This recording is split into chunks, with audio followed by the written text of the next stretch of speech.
നദികൾ പൊങ്ങി എൻ വീടിന്മേൽ കാറ്റടിച്ചു.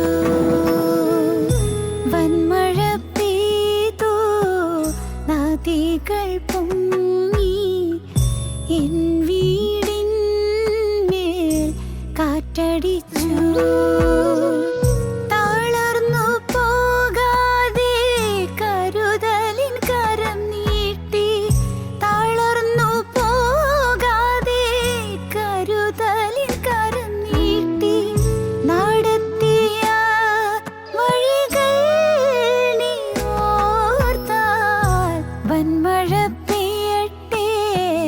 നദികൾ പൊങ്ങട്ടെ എൻ വീടിന്മേൽ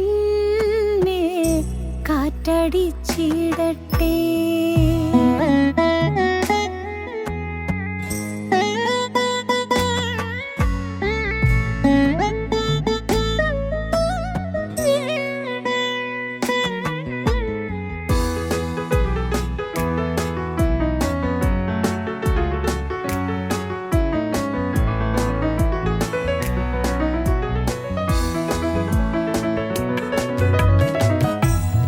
തകർന്നിടുവാൻ നോക്കി നിന്നോരെല്ലാം കാണുന്നു നിൻ മുൻപിൽ വിശാലവാതിൽ. നീ തകർന്നിടുവാൻ നോക്കി നിന്നോരെല്ലാം കാണുന്നു നിൻ മുൻപിൽ വിശാലവാതിൽ. യഹോവ നിനക്കായി കരുതിയ വഴികൾ നീ പോലും അറിയാതെ. യഹോവ നിനക്കായി കരുതിയ വഴികൾ നീ പോലും അറിയാതെ. ചെങ്കടൽ മൂടട്ടെ, തീച്ചൂളയേറട്ടെ, അടഞ്ഞവയെല്ലാം തുറന്നിടുമേ. ഞങ്ങളും ക്രൂശിക്കപ്പെട്ട ക്രിസ്തുവിനെ പ്രസംഗിക്കുന്നു. സങ്കീർത്തനം 7:1. എൻ്റെ ദൈവമായ യഹോവേ, ഞാൻ നിന്നെ ശരണം പ്രാപിക്കുന്നു. എന്നെ വേട്ടയാടുന്ന എല്ലാവരുടെയും കയ്യിൽ നിന്ന് എന്നെ രക്ഷിച്ച് വിടുവിക്കണമേ. പാപം വേട്ടയാടുന്നു. Be sure your sin will find you out. നിശ്ചയമായി നിൻ്റെ പാപം നിന്നെ കണ്ടെത്തും. As you sow you reap. നീ വിതയ്ക്കുന്നത് നീ കൊയ്യും. വിതച്ചാൽ അതുതന്നെ കൊയ്യും, വിതച്ചാൽ അതിലേറെ കൊയ്യും, വിതച്ചാൽ പല നാളുകൾക്ക് ശേഷം കൊയ്യും. Be sure your sin will find you out. നിശ്ചയമായും നിൻ്റെ പാപം നിന്നെ കണ്ടെത്തും. നീ എവിടെ ഒളിഞ്ഞിരുന്നാലും പാപത്തിന് ശിക്ഷ നീ അനുഭവിക്കേണ്ടി വരും. പാപം നമ്മെ കണ്ടെത്തുന്നതിന് മുൻപ് നാം നമ്മുടെ പാപത്തെ കണ്ടെത്തി ഏറ്റുപറഞ്ഞ് ഉപേക്ഷിച്ച് പുതിയൊരു വിശുദ്ധ ജീവിതം തുടങ്ങുമെങ്കിൽ ശിക്ഷയിൽ നിന്ന് നമുക്ക് മോചനമുണ്ട് എന്ന് നമ്മുടെ കർത്താവിൻ്റെ തിരുവചനം നമ്മെ സന്തോഷത്തോടെ ഓർമ്മപ്പെടുത്തുന്നു. പാപം നാം കണ്ടെത്തി, നമ്മെ പാപം കണ്ടെത്തി ശിക്ഷയ്ക്ക് വിധിക്കുന്നതിന് മുൻപ് നാം പാപത്തെ കണ്ടെത്തി ഏറ്റുപറഞ്ഞ് ഉപേക്ഷിക്കുമെങ്കിൽ പാപത്തിൽ നിന്ന് കർത്താവ് മോചനം തരുമെന്നും അതിക്രമങ്ങളെയും അകൃത്യങ്ങളെയും ലംഘനങ്ങളെയും കർത്താവ് സമുദ്രത്തിൻ്റെ ആഴത്തിലേക്ക് എറിഞ്ഞു കളയുമെന്നും സമ്പൂർണമായൊരു കഴുകൽ തരുമെന്നും യേശുക്രിസ്തുവിൻ്റെ തിരുരക്തത്താലുള്ള വിമോചനവും പാപമോചനവും പാപമുക്തിയും നമുക്ക് നൽകുമെന്നും ദൈവത്തിൻ്റെ തിരുവചനം വ്യക്തമായി നമുക്ക് പറഞ്ഞു തരുന്നു. പാപം നമ്മെ കണ്ടെത്തുന്നു. നിത്യതയിൽ പാപം നമ്മെ കണ്ടെത്തും. Be sure your sin will find you out. In eternity, നിത്യതയിൽ പാപം നമ്മെ കണ്ടെത്തും. വളരെ കാലം കഴിഞ്ഞ ശേഷം ആ ദാസന്മാരുടെ യജമാനൻ വന്ന് അവരുമായി കണക്ക് തീർത്തു. കണക്ക് തീർത്തപ്പോൾ ഇതാ ഒരു താലന്ത് ലഭിച്ചവൻ ദുഷ്ടനും മടിയനുമായ ദാസനായി പോയതുകൊണ്ട് അവനെ ചാകാത്ത പുഴുവും കൊടാത്ത തീയുമുള്ള കരച്ചിലും പല്ലുകടിയുമുള്ള നരകത്തിൻ്റെ ഘോരാഗ്നിയിലേക്ക് അവനെ തള്ളിയിടുന്നു. കൊള്ളരുതാത്ത ദാസനെന്നും ദുഷ്ടനും മടിയനുമായ ദാസനെന്നും നിത്യനായ ദൈവം അവനെ വിളിക്കുന്നു. തിരുവചനം പറയുന്നു, റോമക്കെഴുതിയ ലേഖനം 14 അധ്യായം 10 വാക്യവും 12 വാക്യവും, നാം എല്ലാവരും ദൈവത്തിൻ്റെ ന്യായാസനത്തിന് മുമ്പാകെ നിൽക്കേണ്ടി വരും. എന്നാണ് എൻ്റെ മുമ്പിൽ എല്ലാ മുഴങ്കാലും മടങ്ങും, എല്ലാ നാവും ദൈവത്തെ സ്തുതിക്കുമെന്ന് കർത്താവ് അരുളി ചെയ്യുന്നെന്ന് എഴുതിയിരിക്കുന്നുവല്ലോ. ആകയാൽ നമ്മിൽ ഓരോരുത്തൻ ദൈവത്തോട് കണക്ക് ബോധിപ്പിക്കേണ്ടി വരും. ദൈവത്തോട് കണക്ക് ബോധിപ്പിക്കേണ്ടി വരും. കണക്ക് ബോധിപ്പിക്കേണ്ടുന്ന ആ ഒരു ദിവസം, കണക്ക് നോക്കുന്ന ആ ഒരു ദിവസം, കണക്ക് തീർക്കുന്ന ആ ഒരു ദിവസം. എന്തിനെല്ലാമാണ് ശിക്ഷാവിധിയുള്ളത്? എന്തിനെല്ലാം ശിക്ഷാവിധിയുണ്ട്? ഒന്ന്, നമ്മുടെ പ്രവൃത്തികൾക്ക് ശിക്ഷാവിധിയുണ്ട്, പ്രവൃത്തികൾക്ക് ന്യായവിധിയുണ്ട്. അപ്പോസ്തലനായ പൗലോസ് കോരിന്ത്യർക്ക് എഴുതിയ 2-ാമത്തെ ലേഖനം 5-ാം അധ്യായം 10-ാം വാക്യം നാം വായിക്കുമ്പോൾ നാം കാണുന്നു, അവനവൻ ശരീരത്തിലിരിക്കുമ്പോൾ ചെയ്തത് നല്ലതാകിലും തീയതാകിലും അതിന് തക്കവണ്ണം പ്രാപിക്കേണ്ടതിന് നാം എല്ലാവരും ക്രിസ്തുവിൻ്റെ ന്യായാസനത്തിന് മുൻപാകെ വെളിപ്പെടേണ്ടതാകുന്നു. അവനവൻ ശരീരത്തിലിരിക്കുമ്പോൾ ചെയ്തത് നല്ലതാകിലും തീയതാകിലും, നന്മയായാലും ചീത്തയായാലും അതിനെ തക്കവണ്ണം പ്രാപിക്കേണ്ടതിന് നാം എല്ലാവരും ക്രിസ്തുവിൻ്റെ ന്യായാസനത്തിന് മുൻപാകെ നിൽക്കേണ്ടി വരും. അത് ദൈവത്തിൻ്റെ വചനം പറയുന്നതാണ്. നമ്മുടെ ചെയ്തികൾക്ക്, നമ്മുടെ പ്രവൃത്തികൾക്ക് ശിക്ഷ അനുഭവിക്കേണ്ടി വരും. ഓരോ പ്രവൃത്തിയും എല്ലാം ദൈവം രേഖപ്പെടുത്തി വയ്ക്കുന്നു. എല്ലാം അവിടെ മുദ്രിതമാകുന്നു. എല്ലാം അവിടെ എഴുതപ്പെട്ടിരിക്കുന്നു. ജീവനുള്ള ദൈവത്തിൻ്റെ സന്നിധിയിലുള്ള നിത്യപുസ്തകത്തിൽ എല്ലാം എഴുതപ്പെട്ടിരിക്കുന്നു. ഓരോരുത്തരും അവനവൻ്റെ പ്രവൃത്തികൾക്കടുത്ത ന്യായവിധി നേരിടേണ്ടി വരും. വെളിപ്പാട് പുസ്തകം 20-ാം അധ്യായം 11 വാക്യങ്ങൾ നാം വായിക്കുമ്പോൾ അന്തിമ ന്യായവിധിയെക്കുറിച്ച് നാം കാണുന്നു. വെളിപ്പാട് പുസ്തകം 20-ാം അധ്യായം 11 വാക്യങ്ങൾ, ഞാൻ വലിയൊരു വെള്ളസിംഹാസനവും അതിൽ ഒരുത്തൻ ഇരിക്കുന്നതും കണ്ടു. അവൻ്റെ സന്നിധിയിൽ നിന്ന് ആകാശവും ഭൂമിയും ഓടിപ്പോയി, അവയെ പിന്നെ കണ്ടില്ല. മരിച്ചവർ ആ ബാലവൃദ്ധം സിംഹാസനത്തിന് മുമ്പിൽ നിൽക്കുന്നതും കണ്ടു. പുസ്തകങ്ങൾ തുറന്നു. ജീവന്റെ പുസ്തകമെന്ന മറ്റൊരു പുസ്തകവും തുറന്നു. പുസ്തകങ്ങളിൽ എഴുതിയിരുന്നതിനൊത്തവണ്ണം മരിച്ചവർക്ക് അവരുടെ പ്രവൃത്തിയെ കടുത്ത ന്യായവിധിയുണ്ടായി. സമുദ്രം തന്നെയുള്ള മരിച്ചവരെ ഏൽപ്പിച്ചു കൊടുത്തു. മരണവും പാതാളവും തങ്ങളിലുള്ള മരിച്ചവരെ ഏൽപ്പിച്ചു കൊടുത്തു. ഓരോരുത്തന് അവനവൻ്റെ പ്രവൃത്തികൾക്കടുത്ത വിധിയുണ്ടായി. ഓരോരുത്തനും അവനവൻ്റെ പ്രവൃത്തികൾക്കടുത്ത വിധിയുണ്ടായി. സമുദ്രം തന്നിലുള്ള മരിച്ചവരെ ഏൽപ്പിച്ചു കൊടുത്തു.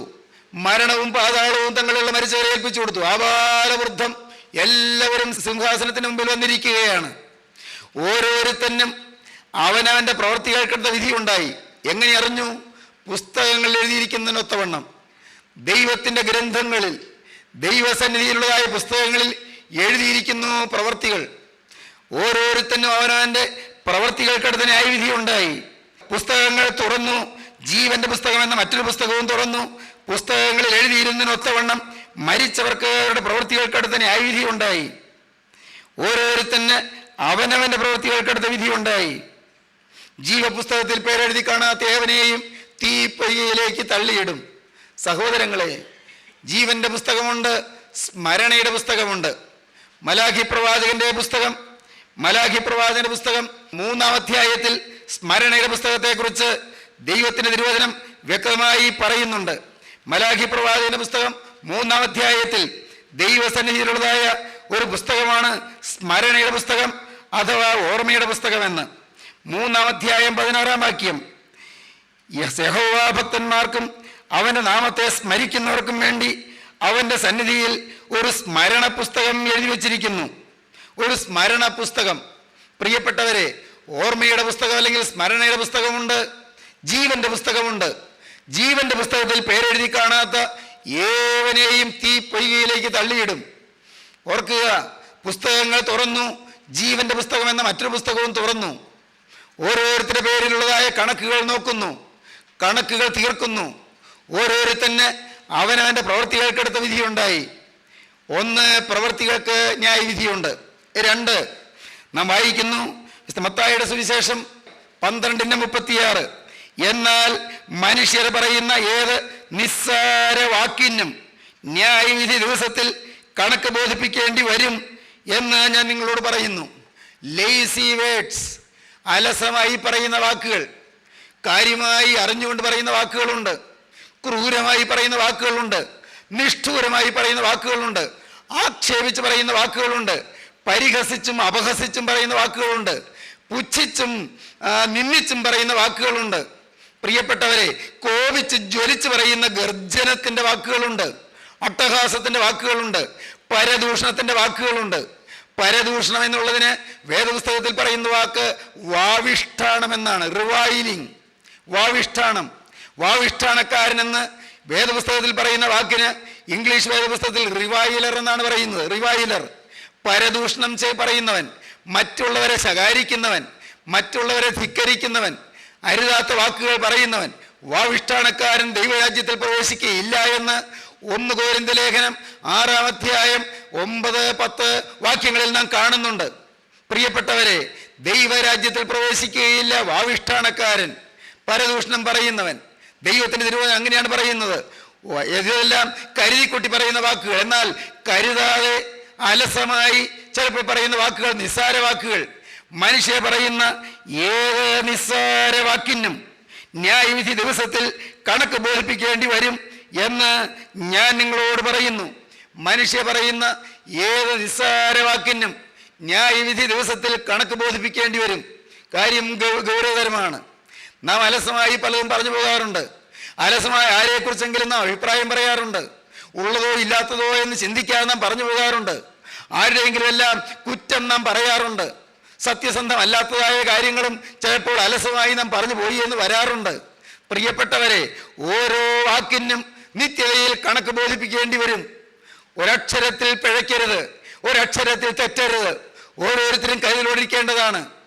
കർത്താവിൻ്റെ തിരുവചനം പറയുന്നു, യാക്കോബിൻ്റെ ലേഖനം 1-ാം അധ്യായത്തിൽ പറയുന്നു, ഏത് മനുഷ്യനും പറവാൻ താമസവും കേൾപ്പാൻ വേഗതയുള്ളവനായിരിക്കട്ടെ, കോപിപ്പാൻ താമസമുള്ളവനായിരിക്കട്ടെ. പറവാൻ താമസം, കോപിക്കാനും താമസം, എന്നാൽ കേൾപ്പാൻ വേഗത. കൂടുതൽ കേൾക്കുക, കുറച്ച് പറയുക. അമിതമായി സംസാരിക്കരുത്. ആരെങ്കിലും സംസാരിക്കുമ്പോൾ ഇടയ്ക്ക് കയറി സംസാരിക്കരുത്. മറ്റുള്ളവർ സംസാരിക്കുമ്പോൾ അവർ പറയുന്നത് എന്ത് എന്ന് കേൾക്കാൻ നാം ശ്രദ്ധിക്കേണ്ടതാണ്. അവരുടെ സംസാരത്തിന് ഇടയിൽ കയറി നാം പറഞ്ഞ് അവരുടെ സംസാരത്തിന് വിഘ്നം വരുത്തരുത്. ആരെയും കുറ്റം പറയരുത്, ആരെയും വിധിക്കരുത്. നിനക്ക് വിധിപ്പാൻ എന്ത് അവകാശമെന്ന് കർത്താവ് ചോദിക്കുന്നു. കൂട്ടുകാരനെ വിധിപ്പാൻ നീ ആര്? നീ വിധിക്കുന്ന വിധിയാൽ നീ വിധിക്കപ്പെടുമെന്ന് കർത്താവ് പറയുന്നു. മറ്റുള്ളവരെ നാം വിധിക്കരുത്. മുൻവിധികൾ വെച്ചുകൊണ്ടിരിക്കരുത്, മുൻ ധാരണകൾ വെച്ചുകൊണ്ടിരിക്കരുത്. മറ്റുള്ളവരെ നമ്മേക്കാൾ ശ്രേഷ്ഠരായിട്ട് എണ്ണിക്കൊള്ളണം. നമ്മുടെ ആശയത്തോട് ചർച്ചയില്ലാത്തവരും നമ്മുടെ അഭിപ്രായത്തോട് യോജിപ്പില്ലാത്തവരുമായ ആളുകൾ കാണും. പക്ഷെ അവരെയും നാം മാനിച്ചു കൊള്ളണം, അവരെയും നാം ശ്രേഷ്ഠരായിട്ട് വിചാരിച്ചു കൊള്ളണം, ശ്രേഷ്ഠരായിട്ട് എണ്ണിക്കൊള്ളണം. ഓരോരുത്തരും സ്വന്തം ഗുണമല്ല, മറ്റുള്ളവൻ്റെ ഗുണം നോക്കണം. അപ്പോസ്തലനായ പൗലോസ് എഫേസ്യർക്ക് ലേഖനം എഴുതുമ്പോൾ അതിൻ്റെ 4-ാം അധ്യായത്തിൽ പറയും, ഓരോ വാക്കും എങ്ങനെ ഇരിക്കണം? കേൾക്കുന്നവർക്ക് കൃപ ലഭിക്കേണ്ടതിന് ആവശ്യം പോലെ ആത്മീയ വർധനയ്ക്കായി നല്ല വാക്കല്ലാതെ ആകാത്തത് ഒന്നും നിങ്ങളുടെ വായിൽ നിന്ന് പുറപ്പെടരുത്. ഓരോ വാക്കും ശ്രദ്ധിക്കണം. ആവശ്യം പോലെ മാത്രമേ പറയാവൂ. അനാവശ്യമായി കൂടുതൽ പറയരുത്. ആവശ്യം പോലെ. അത് കേൾക്കുന്നവർക്കും പറയുന്നയാൾക്കും ആത്മീയ വർധന ഉണ്ടാകണം. പറയുന്ന എനിക്കും കേൾക്കുന്ന നിങ്ങൾക്കും ആത്മീയ വർധന ഉളവാക്കുന്ന വാക്കേ ഞാൻ പറയാവൂ. ഓരോരുത്തരും ശ്രദ്ധിക്കുക. കേൾക്കുന്നവർക്ക് കൃപ ലഭിക്കണം. അങ്ങനെയാണോ നാം സംസാരിക്കാറ്?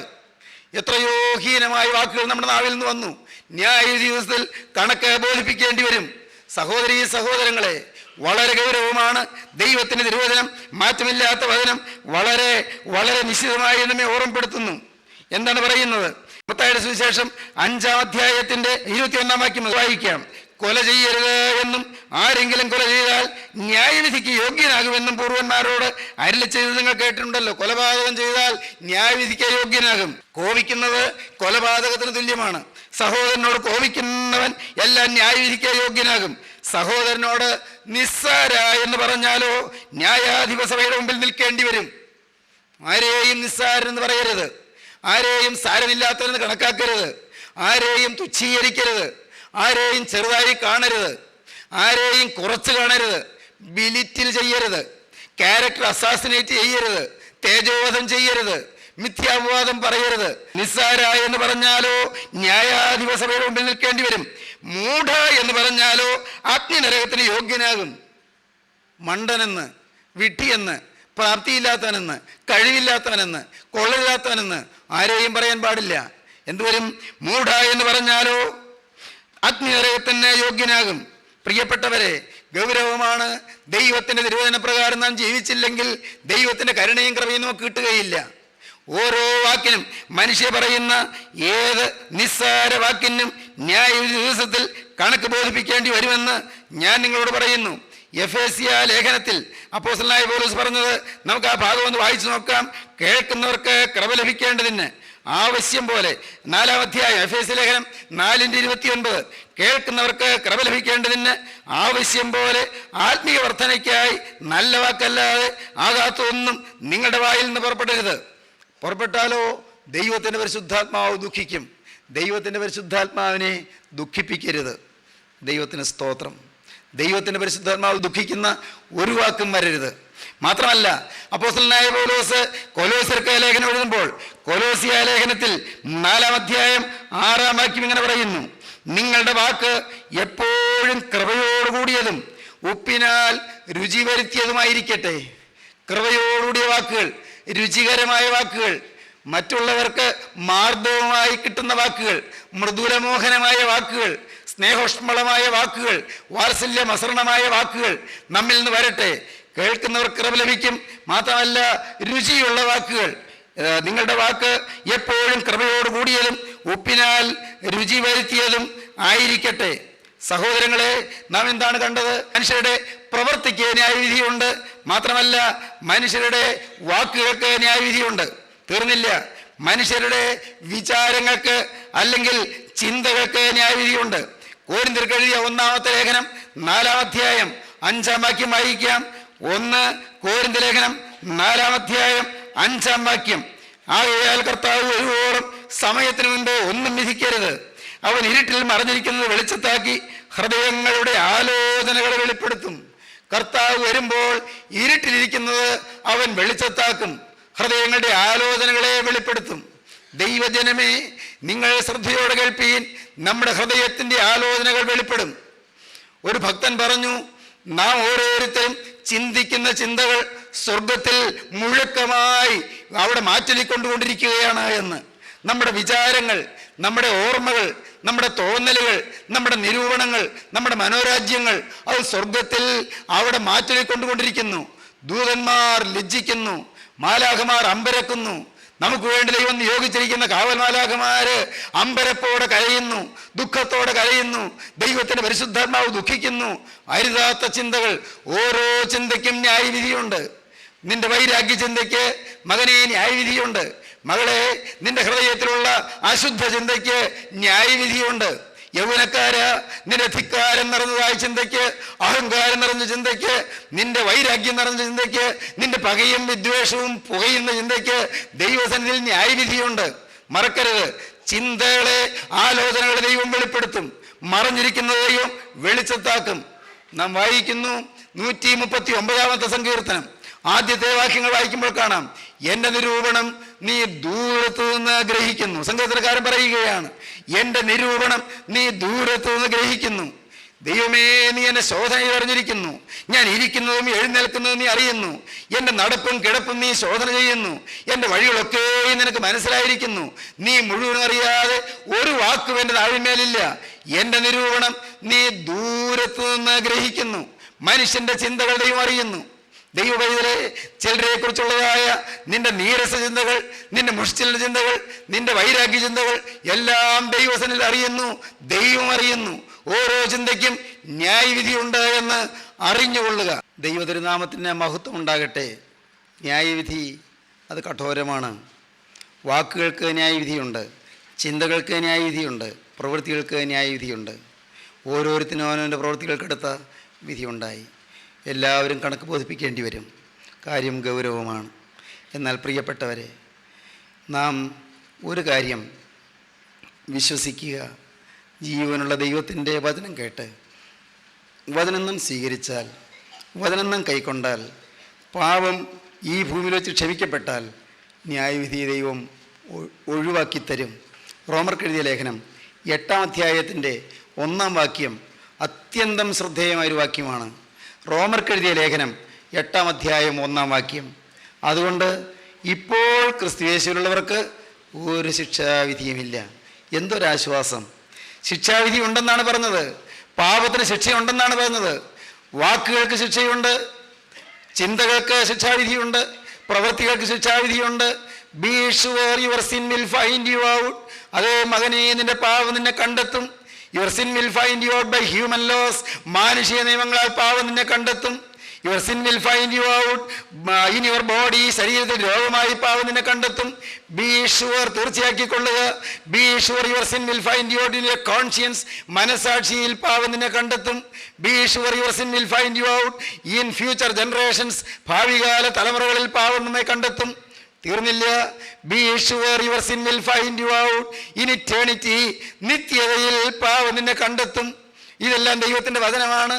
എന്നാൽ ഭാഗ്യം, പ്രിയപ്പെട്ടവരെ, ദൈവത്തിൻ്റെ വചനം പറയുന്നു. എന്താണ് പറയുന്നത്? അതുകൊണ്ട് ഇപ്പോൾ ക്രിസ്തുയേശുവിലുള്ളവർക്ക് ഒരു ശിക്ഷാവിധിയുമില്ല. ശിക്ഷാവിധി മുഴുവൻ മാറ്റിക്കളഞ്ഞു. ശിക്ഷ മുഴുവൻ തീർത്തു തന്നു. പ്രിയപ്പെട്ടവരെ, നാം ഏൽക്കേണ്ട ശിക്ഷ മുഴുവൻ കർത്താവായ യേശു നമുക്ക് വേണ്ടി മുഴുവൻ ശിക്ഷയും ഏറ്റ് നമുക്ക് മോചനം തന്നു കഴിഞ്ഞു. ദൈവത്തിൻ്റെ വലിയ നാമം മഹത്വപ്പെടട്ടെ. ഒട്ടേറെ വിശദീകരിക്കേണ്ട ഒരു കാര്യമാണത്. അത് നമ്മുടെ ജീവിതത്തിലേക്ക് ഇഴുകിച്ചേർന്നാൽ എന്തോ ഒരു സൗഭാഗ്യമായിരിക്കും, എന്തോ ഒരു സന്തോഷമായിരിക്കും. എത്രയോ പേര് ഈ വാക്കുകളെ കേൾക്കുന്നവർ ചുമലിൽ നിന്ന് മാറിയതിൻ്റെ സന്തോഷവും സൗഭാഗ്യം അനുഭവിക്കുന്നവരുണ്ട്. പാപത്തിൻ്റെ വലിയ ഭാണ്ഡക്കെട്ടുകൾ ചുമലിലുണ്ടായിരുന്നു, അത് ഒഴിവായി പോയതിൽ സന്തോഷിക്കുന്ന എത്രയോ ആളുകളുണ്ട്. പാപഭാര ചുമടുകൾ, പാപത്തിൻ്റെ ഭീകരവും യാതനാഭരിതവുമായ വലിയ ചുമടുകൾ ശിരസിൽ നിന്നും ചുമലിൽ നിന്നും പുറത്തു നിന്നും മുതുകത്തു നിന്നും മാറിപ്പോയതുകൊണ്ട് സമാധാനത്തോടെ സന്തോഷത്തോടെ പുഞ്ചിരിയോടെ ജീവിക്കുന്ന എത്രയോ പേരുണ്ട്. പ്രിയരെ, ഒരു മനുഷ്യൻ ലഭിക്കാവുന്ന ഏറ്റവും പരമമായ സൗഭാഗ്യം പാപം ക്ഷമിച്ചു കിട്ടുക എന്നുള്ളതാണ്. ശിക്ഷാവിധി ഒഴിവായി കിട്ടുക എന്നുള്ളതാണ്. ന്യായവിധിയിൽ നിന്ന് മോചനം കിട്ടുക എന്നുള്ളതാണ്. നിത്യന്യായാധിപതിയുടെ മുൻപിൽ ചെന്ന് അവിടെ ശിക്ഷയ്ക്ക് വിധിക്കപ്പെടുന്ന ഭയാനകമായ അവസ്ഥയിൽ നിന്ന് ഈ ശരീരത്തിലിരിക്കുമ്പോൾ തന്നെ മോചനം കിട്ടുവാനൊരു വഴിയുണ്ടെങ്കിൽ അത് നാം നേടേണ്ടതല്ലേ, അത് നാം സമ്പാദിക്കേണ്ടതല്ലേ? സഹോദരങ്ങളെ, ജീവനുള്ള ദൈവത്തിൻ്റെ സന്നിധിയിലേക്ക് നമുക്ക് ധൈര്യമായി കടന്നു ചെല്ലാം. തിരുവചനം പറയുന്നു, എബ്രായ ലേഖനകർത്താവ് പറയുന്നു, ഇങ്ങനെയാണ് പറയുന്നത്: നമുക്കുള്ള മഹാപുരോഹിതൻ നമ്മുടെ ബലഹീനതകളിൽ സഹതാപം കാണിപ്പാൻ കഴിയാത്തവനല്ല. നമുക്കുള്ള മഹാപുരോഹിതൻ നമ്മുടെ ബലഹീനതകളിൽ സഹതാപം കാണിപ്പാൻ കഴിയാത്തവനല്ല. പാപം ഒഴികെ സകലത്തിലും നമുക്ക് തുല്യമായി പരീക്ഷിക്കപ്പെട്ടത്രേ നമുക്കുള്ളത്. അതുകൊണ്ട് കരുണ ലഭിപ്പാനും തൽസമയത്ത് സഹായത്തിനുള്ള കൃപ പ്രാപിപ്പാനുമായി നാം ധൈര്യത്തോടെ കൃപാസനത്തിനടുത്ത് ചെല്ലുക. കരുണ ലഭിക്കും, സഹായത്തിനുള്ള കൃപ പ്രാപിക്കും. കരുണ ലഭിപ്പാനും തൽസമയത്ത് സഹായത്തിനുള്ള കൃപ പ്രാപിപ്പാനുമായി നാം ധൈര്യത്തോടെ കൃപാസനത്തിനടുത്ത് ചെല്ലുക.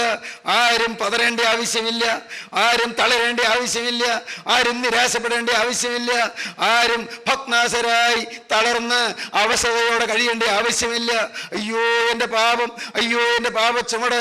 ആരും നിരാശപ്പെടേണ്ട. പാപച്ചുമടെല്ലാം മകനെ നിന്റെ ചുമലിൽ നിന്ന് എടുത്തു മാറ്റാൻ ഇതാ ഒരുവൻ ചുമടും പേറിക്കൊണ്ട് ഗോകുൽത്താവിലേക്ക് കയറിപ്പോയി. കുരിശും ചുമന്നുകൊണ്ട്, കുരിശും പേറിക്കൊണ്ട് ഇതാ നസ്രായനായ യേശു ഗോകുൽത്താ മലയുടെ മുകളിലേക്ക് അവിടെ നടന്നു കയറി. കാൽവരി മലയുടെ ഉന്നതത്തിൽ അവിടുന്ന് കുരിശിന്മേൽ കിടന്നു. ദൈവജനമേ, അവിടുന്ന് കുരിശിന്മേൽ കിടന്നു. കാരിരും പാണികളാൽ അവിടുത്തെ കൈകൾ തറയ്ക്കപ്പെട്ടു, അവിടുത്തെ കാലുകൾ തറയ്ക്കപ്പെട്ടു, അവിടുത്തെ ചങ്കിൽ കുന്തം കൊണ്ട് കുത്തി മുറിവുണ്ടായി, ചോരയും നീരും പൊട്ടിപ്പുറപ്പെട്ടു. അവിടുത്തെ ശിരസിൽ മുൾമുടി വെച്ചു, അവിടുത്തെ മുഖത്ത് തുപ്പലേറ്റു, അവിടുത്തെ കവിളിൽ നിന്ന് രോമങ്ങൾ പിഴുതെടുത്തു. സഹോദരങ്ങളെ, തുപ്പലും വിയർപ്പും ചോരയും ചേർന്ന് മുഖത്ത് നിന്ന് ഒലിച്ചൊലിച്ചിറങ്ങി ഇതാ മാറിലൂടെ ഒഴുകി തിരുവിഴാവിൽ നിന്നൊഴുകിയ രക്തത്തോടുകൂടെ ഇതാ യേശുവിന്റെ തിരുശരീരത്തിൽ കൂടി ഒഴുകി പുറത്തോ ഉടുചാല് കീറിയിരിക്കുന്നു, പുറത്ത് തിണർത്ത് പൊട്ടിയിരിക്കുന്നു, അവിടെ വിണ്ട് കീറിയിരിക്കുന്നു, ചാട്ടവാറിന്റെ ഭീകരമായി അടിയേറ്റ് അവിടെ പിളർന്നു പോയിരിക്കുന്നു, ശരീരമാസകരെ ചുട്ടു നീറുന്നു, വേദനിച്ച് പൊളയുന്നു. പക്ഷേ ആ സമയത്ത് ഇതാ ജീവനുള്ള ദൈവത്തിൻ്റെ പുത്രൻ അവിടുന്ന് പ്രാർത്ഥിച്ചത് എന്താണ്? പിതാവേ, ഇവർ ചെയ്യുന്നത് ഇന്നത് എന്ന് ഇവരറിയായാൽ ഇവരോട് ക്ഷമിക്കണമേ. മകനെ, നിന്റെ ജീവിതത്തിലെ പാപം ക്ഷമിക്കാൻ കുരിശിൽ യേശു പാപച്ചുമട് പേറി. മകളെ, നിന്റെ ജീവിതത്തിലെ കഷ്ടപ്പാടുകളും ദുരിതങ്ങളും നിറഞ്ഞ ജീവിതത്തിലെ പാപത്തിന്റെ ഭാണ്ഡക്കെട്ടുകൾ നിന്റെ ചുമലിൽ നിന്ന് എടുത്തു മാറ്റാൻ യേശു കുരിശ് പേറി. യേശു പീഡ വഹിച്ചു. വിശ്വസിക്കൂ ദൈവവൈദ്യരെ, ഇത് വിശ്വസിക്കാൻ കഴിയുന്ന ഒരു ഭാഗ്യമാണ്. ഇതെന്ത് എന്നറിയാൻ കഴിയുന്ന ഒരു ഭാഗ്യമാണ്. ഇതിന്റെ അർത്ഥം ഗ്രഹിക്കുന്നത് ഒരു വലിയ കൃപയാണ്.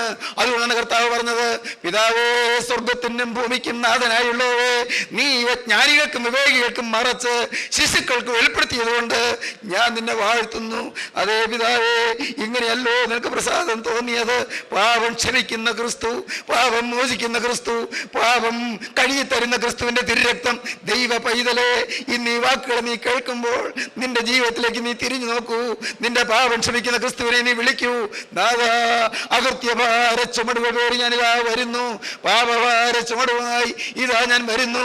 കുരിശിൻ ചുവട്ടിലേക്ക് ഞാനിതാ ഇഴഞ്ഞഴഞ്ഞു വരുന്നു. എനിക്ക് പ്രാഗൽഭ്യത്തോടെ വരാൻ യോഗ്യതയില്ല. നാഥാ, പാപം നിറഞ്ഞ ജീവിതം, അഴുക്ക് നിറഞ്ഞ ജീവിതം, തിന്മ നിറഞ്ഞ ജീവിതം, എല്ലാം നശിപ്പിച്ചു കളഞ്ഞ ജീവിതം, മുടിച്ചു കളഞ്ഞ ജീവിതം, താറുമാറായ ജീവിതം, പൈശാചികൻ പന്താടിയ ജീവിതം, സാത്താൻ പാവകളിപ്പിച്ച ജീവിതം, ഉടയവനെ, ഇന്നിതാ ഞാൻ തിരുസന്നിധിയിലേക്ക് വരുന്നു. ഈ ജീവിതത്തിന്റെ പാപഭാര ചുമടും പേറി ഞാനിതാ നിന്റെ അരികിലേക്ക് വരുന്നു. എന്നെ നീ ഒന്ന് കൈക്കൊള്ളണമേ. എന്റെ പാപക്കറകൾ കഴുകണമേ. തിരുരക്തത്താൽ എന്നെ വിശുദ്ധീകരിക്കണമേ. കഴിഞ്ഞകാല പാപങ്ങളെല്ലാം കഴുകി എനിക്കൊരു മോചനം തരണമേ. എന്നെ വെടിപ്പാക്കണമേ. ദൈവജനമേ, നിങ്ങൾ പ്രാർത്ഥിക്കുമോ? ദൈവജനമേ, നിങ്ങൾ യാചിക്കുമോ? ദൈവത്തിന്റെ കരുണയ്ക്ക് വേണ്ടി കരയുമോ? ഇപ്പോൾ ക്രിസ്തുയേശുവിലുള്ളവർക്ക് ഒരു ശിക്ഷാവിധിയുമില്ല. നമുക്ക് പ്രാർത്ഥിക്കാം. സ്നേഹവാനെ, അൻപുള്ള രക്ഷിതാവേ, വാഴ്ത്തപ്പെട്ട കർത്താവേ, നല്ലൊരു ദിവസം കൂടി ഞങ്ങൾക്ക് തന്നല്ലോ, നന്ദിയുണ്ട് പിതാവേ. നല്ലൊരു അവസരം കൂടി ഞങ്ങൾക്ക് ശേഷിപ്പിച്ചല്ലോ, നന്ദിയുണ്ട് പിതാവേ. അവിടുത്തെ കൃപയ്ക്കും കരുണയ്ക്കുമായി സ്തോത്രം. പാപം ക്ഷമിക്കുന്ന നിസ്തുല രക്തത്തിനായി സ്തോത്രം. പാപം പൊറുക്കുന്ന ക്രൂശിലെ സ്നേഹത്തിനായി സ്തോത്രം. പാപിയെ സ്നേഹിക്കുന്ന നിത്യോദാത്തമായ സ്നേഹത്തിനായി സ്തോത്രം. ഞങ്ങൾ ഓരോരുത്തരെയും സ്നേഹിക്കുന്നുള്ള കർത്താവേ, പാപത്തിന്റെ ഭാരത്തിൽപ്പെട്ട് ഉഴലുന്നവർക്ക് മോചനം നൽകണമേ. നാഥാ, സമാധാനം നൽകണമേ. നിരാശകൾ മാറ്റണമേ. ശാന്തി പ്രദാനം ചെയ്യണമേ. അനുഗ്രഹം പകരണമേ. സ്വർഗീയ ശാന്തി ഇറങ്ങണമേ. ജീവന്റെ റൂഹ ഇനിയും തുടർന്ന് സംസാരിക്കണമേ. 30, 60, 100 മേനിയായി വിളവുണ്ടാകുവാൻ തക്കവണ്ണം പിന്മഴ അയക്കണമേ. അനുഗ്രഹം, അത്ഭുതകരമായ അനുഭവം ഓരോരുത്തർക്കും പ്രാപിപ്പാൻ ഭാഗ്യം നൽകണമേ. യേശുക്രിസ്തുവിന്റെ രാജകീയ നാമത്തിൽ അടിയങ്ങളുടെ പ്രാർത്ഥന കേൾക്കുമാറാകണമേ. ആമീൻ.